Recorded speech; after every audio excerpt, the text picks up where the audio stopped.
Hello বন্ধুরা, আমি আপনাদের আজকে দেখাবো 2-3 দিনের 15 রুটি কিভাবে নরম থাকে, সফট থাকে, যা খাও কিন্তু স্বাস্থ্যসম্মত। এটা আমি ডাক্তারের কাছ থেকেই আমার এটা নেওয়া।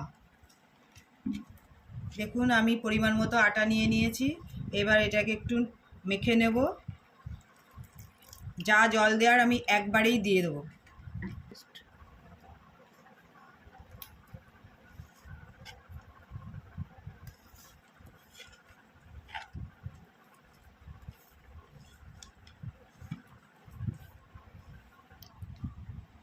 দেখুন বন্ধুরা, আটাটা মাখা হয়ে গেছে।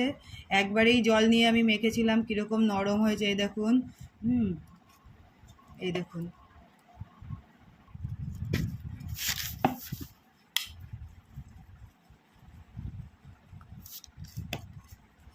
এইবার দেখুন, আমি লেচি করে নেব।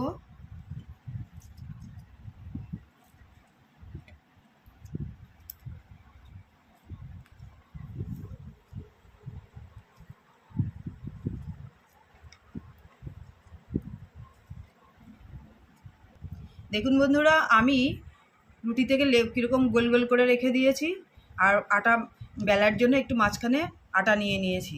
এবার আমি বেলবো।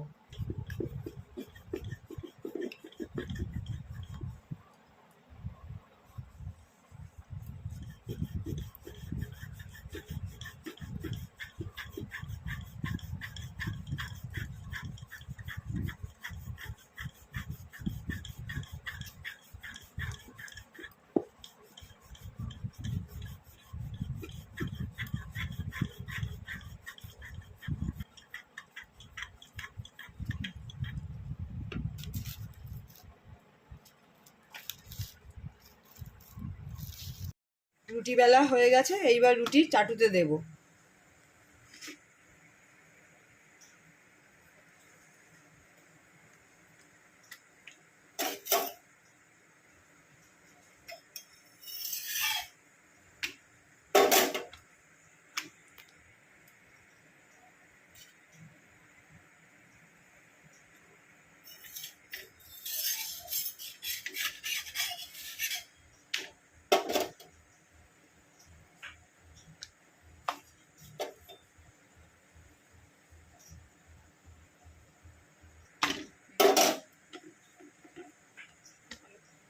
দেখুন বন্ধুরা, আমি এক এক পিঠ করে ভেজে ভেজে এরকম উল্টে পাল্টে করে নিচ্ছি।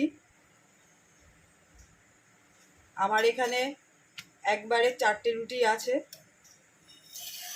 এই দেখুন, একটা একটা করে এপিট উপিট করে 2 পিঠ করে ভেজে ভেজে নিচ্ছি চাটুতে।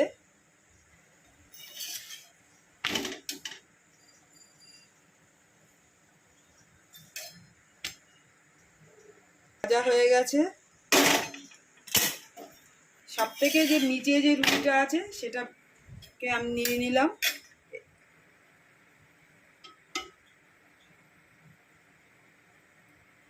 দেখুন কিরকম করে রুটিটা ফুলছে, আমি পাল্টে নিলাম।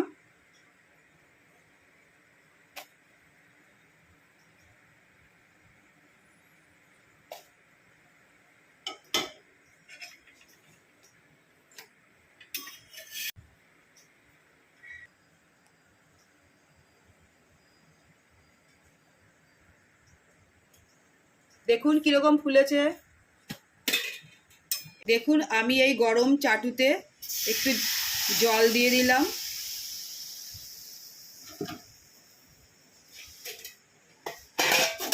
এবার একটা একটা করে রুটি এপিট এপিট করে হালকা করে ধুয়ে নেব। রুটি এমনি খুব নরম, প্রত্যেকটা রুটি সুন্দরভাবে ফুলেছে। দেখুন,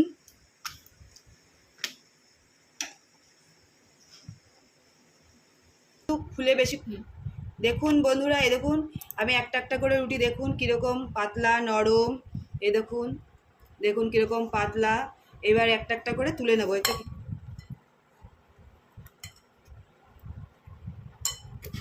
এটা আপনারা 2-3 দিন ধরেও রেখে খাবেন, দেখবেন একদম নরম থাকবে, কোনো কিচ্ছু গ্যাস অম্বল কিছু হবে না। তবে আটা মাখার সময় কিন্তু লবণ দেওয়া যায় না। Tata, bye bye. যদি এই ভিডিওটি ভালো লেগে থাকে আপনারা লাইক, কমেন্ট, শেয়ার করবেন আর আমার চ্যানেলটিকে সাবস্ক্রাইব করবেন। Thank you.